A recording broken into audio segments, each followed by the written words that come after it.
going to try to get someone in the call here real quick who might have the ability to log in. Perfect. All right, they can hear us. So give me one moment. I'll do the intro.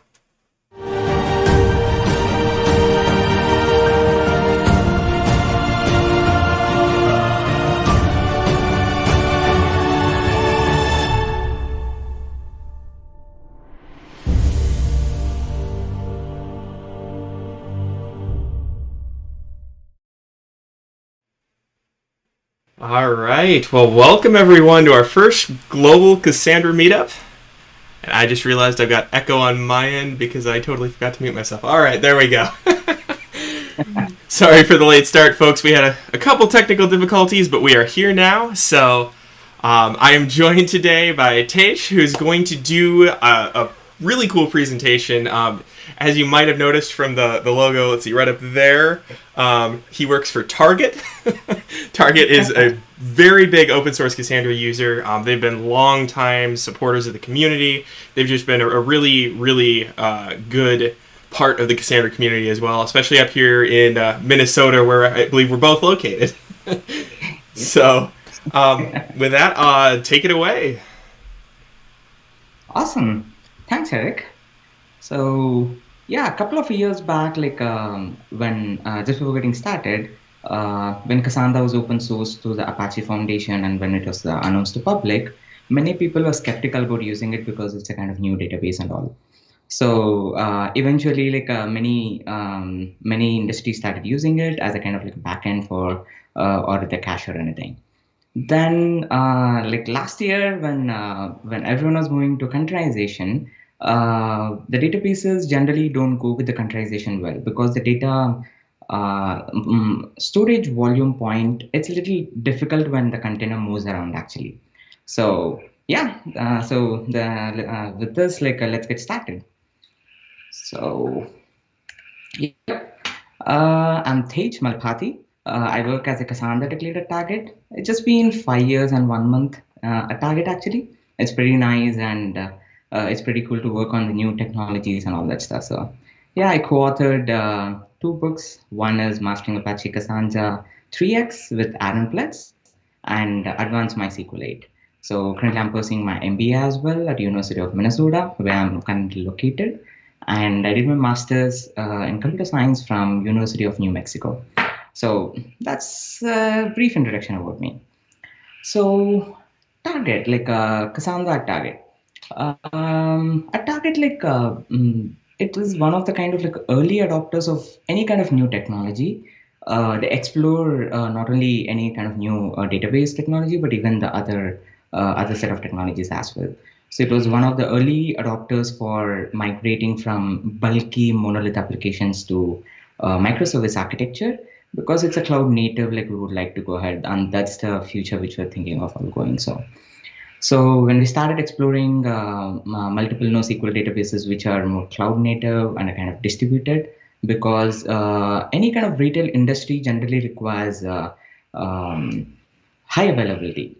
So let's say you try to order something and you get back to know that the order is not placed. So that's really bad, right? So so we need something like which is highly available. So that's why we started with Cassandra and all. So Cassandra is a kind of like a very highly available kind of a database with based on the CAP theorem. So with these ones, like when we started Cassandra journey, we saw actually like a kind of a twofold growth over a period of 1 to 2 years uh, overall period. So it was picking up pretty fast actually. So and we were getting a multiple use cases where it has to be something on-prem and some has to be on public cloud and some have to be shuffled between the two domains as well, or even the third domain when it comes up actually. So then once a company tries to move from one cloud provider to another cloud provider, it's easy for applications to just move around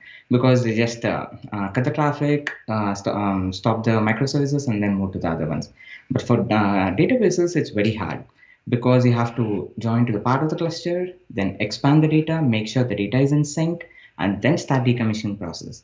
and the data validation takes really long time.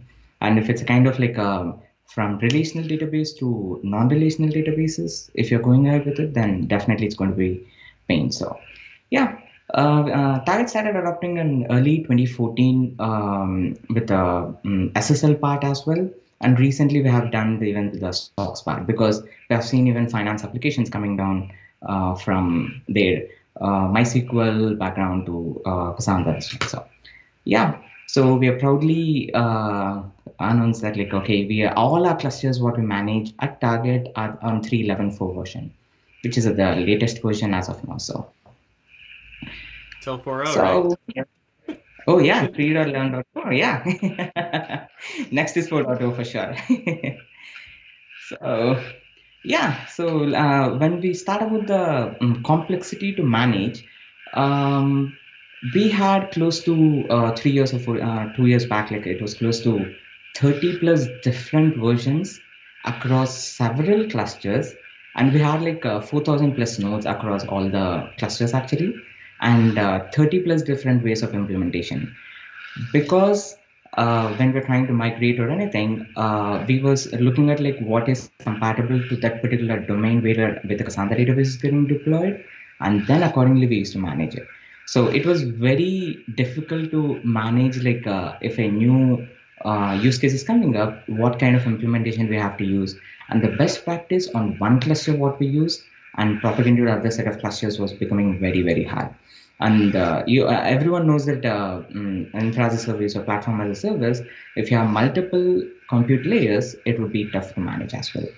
And there were like close to 50%, just 45% of clusters are actually on SSL and 20% on SOCs, and the rest are actually non-SOCs and non-SSL. So let's start with the complexity, like how, okay. With a simple sandbox environment, you might just have a one data center in a cluster with three nodes.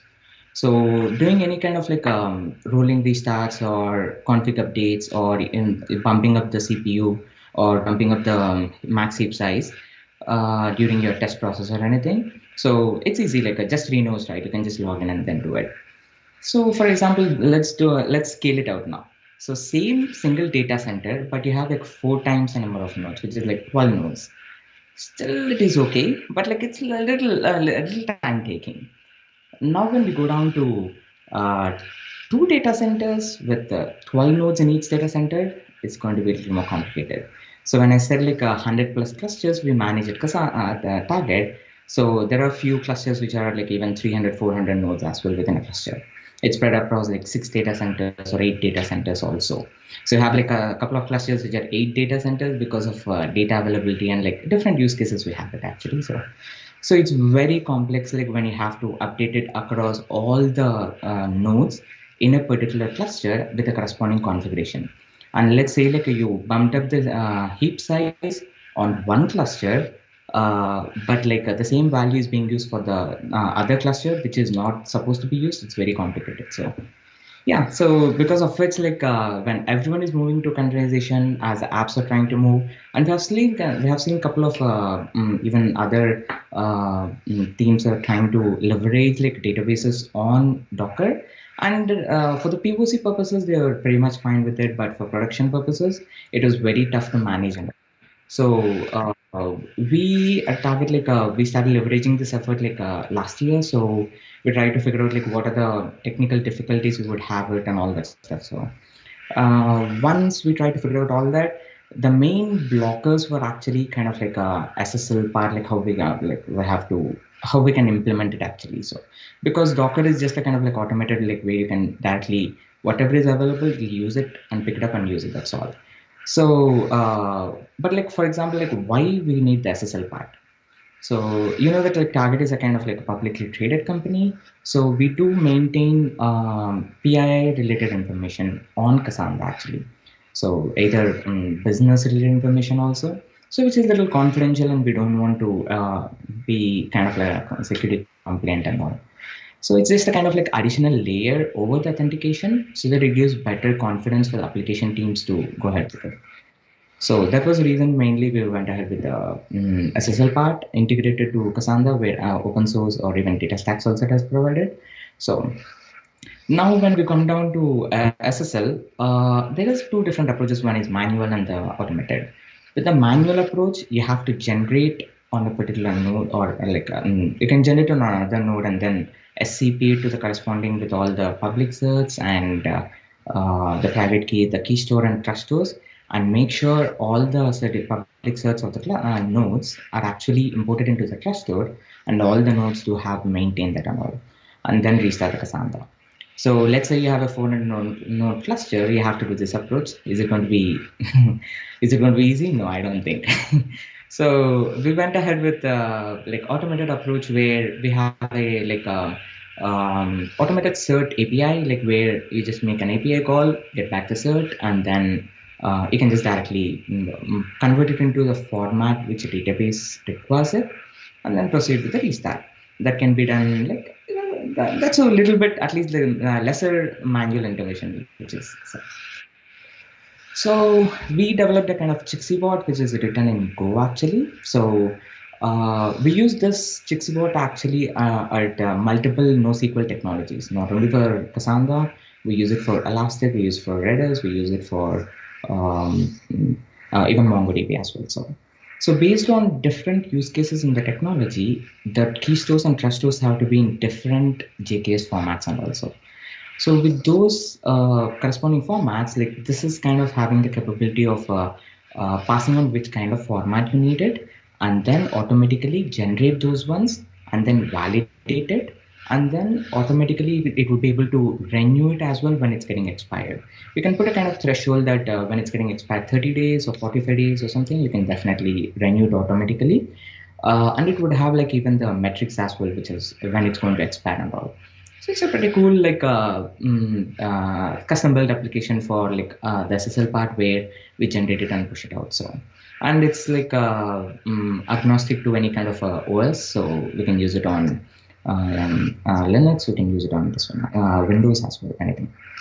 So the second blocker was related to SOX related applications. So Severance, Oxley Act, like why we need SOX actually. So there were certain use cases where we had to handle finance related information, which was enforcing some kind of restrictions of auditing purposes, or only a certain kind of like a integration to LDAP for authentication purposes rather than Cassandra's authentication mechanism and all. So, which was little typical, which is the requirement for security compliant onto the SOX. Because when we do have like external audits, for sure, like it's going to be a little complicated if it's not going to be met, and also for that purpose, like we started exploring what else can be integrated to our Cassandra CI/CD pipeline or anything. So the first thing which we wanted is like we have to change the authentication authenticator. So we use the Insta clusters LDAP authenticator with small code changes related to our corresponding LDAP server and the corresponding authentication mechanism and how it can be. And then we have to update our Cassandra env.sh. Then the next part, which is related to the security compliant, is related to auditing purpose. So currently, like Cassandra role manager would not be able to understand this LDAP mechanism. So we have to use a kind of like another authorizer mechanism or a role manager as well according to it. So we would be picking up the role manager. We use the Ericsson's role manager where we can pass it on again with the same similar Cassandra env.sh and then proceed further. So with this way, like we can generate even the audit log, like from where the IP is getting generated and like which username they're trying to connect and what kind of query they're running on all that stuff. So it's kind of a tracing with the more added features which are related to security purposes. So other integrations related to SOX are basically like schema changes, which we use Git for maintaining our tracking purposes. So any changes for SOX related mainly has to go through that process, so that anything which breaks, we know that like where it has broken or anything like that. So, and when we have SOX, for sure, like it's not, it shouldn't be directly added by some kind of common key which is shared across a team, which can they can log in or anything. So it has to be integrated to kind of like a individual person who is logging in with all that mechanism. So we use SSSD to allow the SSH via AD group kind of a protocol. So, and then finally, the main like once we fixed all these ones, we were actually this is a little funny because Linux was very conscious about like the case when we're entering the kind of username and password. Windows doesn't. So when we use Linux for deploying our Cassandra clusters, so if your LDAP server maintains a username in a uppercase or lowercase or some kind of difference, then for sure you're not going to get through it. So that way, like we have to be very careful about like when we're integrating to LDAP related stuff onto socks. Now, let's say like we have 400 nodes in a cluster, and we are trying to do security patches. And on the public clouds, generally we have a limitation of like we can't just pull the YAM repos, and also it's a kind of static image which we use, right? So on also. So here, when we have to do a kind of redeploys or anything, it was very hard for us because when like for upgrading even the JVM version also, because we were not able to update it in on the same node. The reason is because it uses a static image and we would not be able to accessible any of the external repositories or anything like that. So we have to go ahead with some kind of approach where we have to add nodes, sync the data, and then decommission the older nodes. That was taking close to 3 to 4 months actually, but it's very hard. Like, and we can't just leave the secondary vulnerabilities as well, right? So we use the last pickles, the same the data stacks related block. We try to map the old device like, and we try to detach the disk from the old device, I mean old node, and then trigger the shutdown process from the new node, and then detach the disk, attach it to the new node, which has the latest security vulnerabilities, and then and install Cassandra and then start it back up. And then like it would the conf folder would be rewritten because even though the data is actually part of older node, when it takes a metadata of it and make sure that the IP address is updated, then automatically it comes back up normally. I have a demo as well. You'll be seeing it soon. And it would validate the old ID to be gone, and then it would join to the cluster. This reduced our effort from 3 to 4 months to just hardly like a day or 2 days. So across the 4,000 nodes, we generally do maybe twice or thrice a year for this kind of a rolling redeploy. So it's like we are pretty much compliant to kind of security and all that stuff. So here, like we have a two data center cluster with 3 nodes in each data center.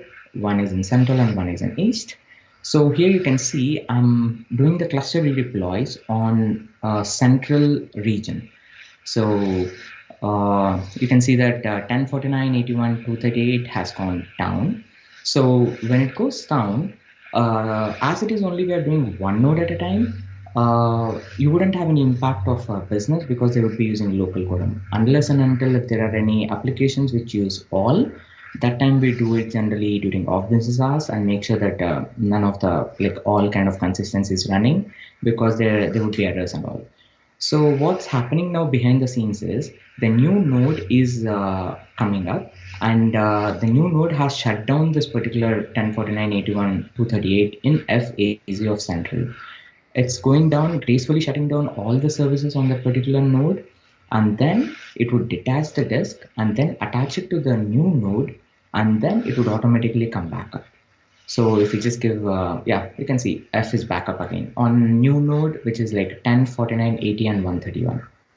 So it would have the same data and then join to the cluster with a new IP, and all the rest of the cluster members also use that IP and make sure that they remove from the gossip of the older IP and then add to the new IP. So slowly we can do this approach for all the ones. Now the B1 has gone on. So your central B1, which is like 1049, 81, and 240. So this IP has gone down. So the same process is being repeated. So generally at Target, we maintain our regions, and like our replication would be spread across multiple AZs by default. So even though when there are any region failovers, they can cut over to the other region. But if there are any AZ failovers, Sometimes it does happen. I think in last 3 to 4 years, I think it has happened only once.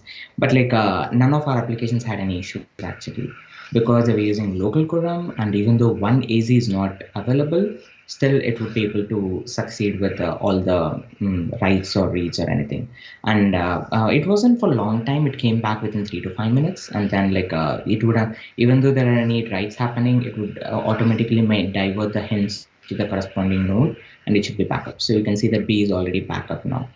So like this, we have like when we have a 400 node cluster, we can do the entire 400 nodes within maybe 3 to 8 hours. Before it was taking like 1 month or 1.5 months, which reduced our effort from that amount of time to only like 3 to 6 hours or 8 hours. That's all. That was really nice where we were able to get this one. But like here, the interesting thing is when I say like 100 plus clusters, 100 plus clusters are not of the same kind of a configuration. So if you are like 3 node clusters, if you are 10, if you are like 30 node, if you are like 100, if you are like 200, if you are 350 or anything like that. But when we talk about like we have SSL, we have non-SOCs, SOCs and non-SOCs as well, and it's spread across multiple domains. We use only a single Docker image. We thought of using the community one, but we had a lot of customization, so we started from scratch. So we used a kind of like a Alpine based Docker image with which it would have. So you can see that C is also backup. So within 3 to 5 minutes, all the 3 nodes have been migrated to new set of nodes with which has the kind of new either new JVM version or even the security vulnerabilities. In this approach, it was very easy for us to do the redeploys, and we are trying to compete with the application teams for even kind of cluster level redeploys, how it can be done easily. So yeah, and the one thing when we come down to Docker is, look, let's say we try to deploy Cassandra onto Kubernetes through Helm or anything, and then on the back end, you have a storage component which goes back and forth and all. So over here, you would not be able to log into the pod or log into the container. How do you actually get some information or kind of like a ops activities or run some certain set of commands on a particular node to get some information? So again, this is the kind of like a custom built for our team, which is written again in Go, Xanadu. So one of our TLP and the Chixibot was written by Rebecca Sinalson. She was a very good engineer, and Xanadu was written by two of our TLPs. So it was like everyone was picking up the kind of new innovative ideas and all that stuff. So this one has the capability of getting the commands or executing some certain set of commands, or even just reading out some, like for example, Cassandra.yaml and Cassandra-env.sh.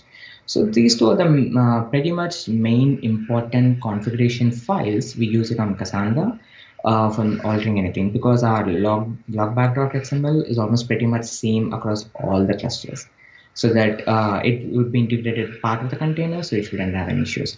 So these three ones, if we update any of the heap size, then these locations we generally use it and get back. And we use even Xanadu even for healing system auth errors. Sometimes, let's say there were network loss to the and your network packets are lost, and when that's the time when you are updating a password or anything, then automatically the actual nodes which are having it, there might be the system auth errors. So it does auto heal it as well, like as and when it tries to check it, and then automatically clear it off. And it uses a kind of a regular mechanism of client token and password, or yeah, it can be integrated to even LDAP. So there are a bunch of options which you can use authentication mechanism. So just to give a overall performances, what we have done it with Docker is actually like, it was amazing actually. So we have seen a small better performance on Docker that we can't explain, because the underlying compute and the backend was completely constantly changing, evolving, because those teams were also evolving and all. So we had like a 300K reads per second on just a 30 node or 39 node 39 node data center. It was able to handle 300K reads per second, and the same thing was able to handle 150K writes per second. So, and we generally all our clusters are actually multi data center. So even though one data center is off due to infra failure or something, then automatically they can switch it over and they have that capability already. And the latencies for the similar for the same cluster which had this amount of reads and writes were just like 1 millisecond to 300 milliseconds on an average, basing on like what's the load would change, and the write latencies were similar to 1 to 100 milliseconds. We know that Cassandra is actually a easy write kind of a database and reads a little costly and all. It was almost for us, it was competing, and we try to make sure we try to properly scale it and not overscale it for getting it done. So, last, like the use cases, what we use for Cassandra Tablet are basically we use it for pricing, like for digital as well as like for the stores, wherever the pricing information comes from Cassandra, and the cart where like either through the stores, the self checkout, or even online digital ones, those ones also use Cassandra. Recommendations. So any of the for you offers, like whatever you see it on previously it was we used to find the cartwheel and then the red perks and then finally loyalty program, those related information, all those ones are also part of Cassandra, which comes in. The inventory management, which is spread across distribution centers as well as stores. So it's basically Cassandra has got integrated the applications have wideware, which is digital as well as distribution centers and stores. In fact, the recent one, which is like a driver, 3 years back we started this, and it's being pretty good. Like we have seen how it has grown, literally like a threefold over the last like once the COVID started and all this. So coupons related promotions like during it's a Thanksgiving time, and so we see it's a kind of peak, and we see the promotions and all that stuff. And the profile information, that's the way like way we use uh, SSL part mainly, and even the pricing. So majority of the clusters are actually SSL part, and which are the internal back office. Generally, those are the kind of normal one. So other ones are the TV media, where you see the target marketing related media. So those ones are also part of Cassandra itself. So over this journey, like a target on Cassandra, it was like we learned a lot actually, because when you're trying to come from a relational background and non-relational background, both are actually completely different, and they were pretty much good at their own features actually. For example, the multi-tenant clusters, initially we tried to use it like how Oracle has it, like where we try to limit resources for a particular schema, but on Cassandra we can't. So if you have multiple schemas or used by multiple applications, if an application tries to pull out like tries to run a anti-pattern query which uses a lot amount of resources, then you see other schema, other applications also seeing the degraded performance. The reason is because it's a kind of shade and we can't put a cap for any kind of schema related ones. For SOX approaches, we have seen that the service account which uses for authentication on the application side, it gets locked out sometimes. The reason is because the incorrect password or bad cache for the password which is trying to authenticate, and if the password has been changed recently, then all those ones are those kind of integrations where a database team as well as application teams have to collaborate and do it few of the things for sure, like those ones we learned that we have to be more collaborative and also. And you know that JMX provides a very good way of metrics. So for the larger clusters, not even for larger clusters, for even for three nodes, when one particular node goes down, all the three nodes would eject the message that okay, one node is down, one node is down. So when you try to set up an alert, it's very complicated because you get three kind of alerts and you have to group by on the particular cluster. So it was becoming more complicated. So we found effective ways for utilizing them. So and then finally the kind of any weird performance or the like when we have seen, it would be either anti-pattern query or secondary indexes or materialized views or the kind of overloading or even like a UDS or collection data types or anything. So it's basically like you have to use Cassandra as a kind of vanilla one, not any kind of additional one. Then you wouldn't have any kind of barriers for the same amount of throughput and all. So for example, the 150K application which I was talking about, the writes per second. So they didn't have any of these ones, and with only 30 nodes, they were able to survive with the kind of load. So a similar one, not even 150K, it was like only 30 to 50K reads per second or writes per second. They were requiring close to 99 nodes, which is almost like three times the ones because they were using secondary indexes and they were using collection data types. So it is integrated to the architecture of Cassandra, how it is built. So for sure, you can play it around, but if it's going to be more and more write or read through heavy, then those ones it's better to avoid it and all that stuff. And secondary indexes, we know that it's pretty easy for anyone to just create a secondary index, but you have to be very cautious on which set of columns you have to do the secondary indexes and all. So yeah. So finally, yeah, questions. Right? Okay, let's see here. No one in chat has asked many. We got a couple nice presentations and a couple of congratulations, so that's always good. We'll give you guys a minute here. Feel free to put stuff in YouTube chat. We are watching it, so any questions you've got, just feel free. Yeah, it was interesting though that you kind of had to almost go back to the pure Cassandra workload. Like you couldn't do any of the extra frills, but the Cassandra still worked as Cassandra works. That's Yes, that's true, Eric. So we try to explore like bunch of the other options also. Like it does perform well, but like after a certain limit, it breaks. yeah. For example, recently one of our cluster entirely broke down because of materialized views. Mm. So they created and then they dropped it, but it was a pretty big one. So it jammed up all the resources on all the nodes. It was a big cluster Was it a actually. rebuild of the index or the Uh, view? it's, yeah, it was a kind of like Oh, a rebuild was in the background. So all our stuff was like going down, going down. But even though we tried to restart it, we were not able to figure. So finally, we tried to stop everything from the application side, but it was a non-prod environment, so it was fine and all. So yeah. That's the place where it's supposed to happen, right? yeah. So the socks related ones when we started this year, it was every time it was a little weird because when we try to provision the new cluster from our end, they give us a service account. We give it, but it doesn't work. The reason is because the case is different on the LDAP server. So Oh wow. Oh, that's yeah, one of those little pernicious things that you just would never. Oh man, that was probably a yeah, we would troubleshooting never event. understand. Too. Yeah. Awesome. Mm. Well, I'm not seeing any any questions here. We're getting more. You are great. You rock. Superb. So I think it was a good presentation. This is really awesome stuff. Really cool that you guys are using open source in such a business critical way too. I'm a huge fan of open source. I don't know if you know this, but I actually I worked for a Target store through college. So Oh, yeah, nice.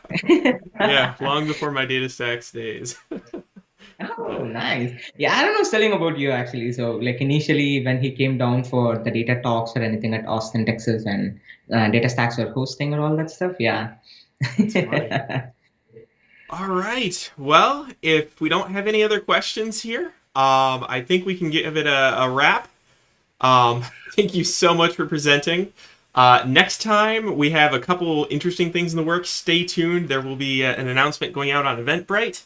I know some people at some fairly other big Cassandra users out there are itching to get in here and kind of share what they're doing. That's really really cool with Cassandra. So with that, I will bid you all a good night or a good day. I suppose we're global now, aren't we? Yep. See ya. Thanks, All right. guys. Yep. Bye bye.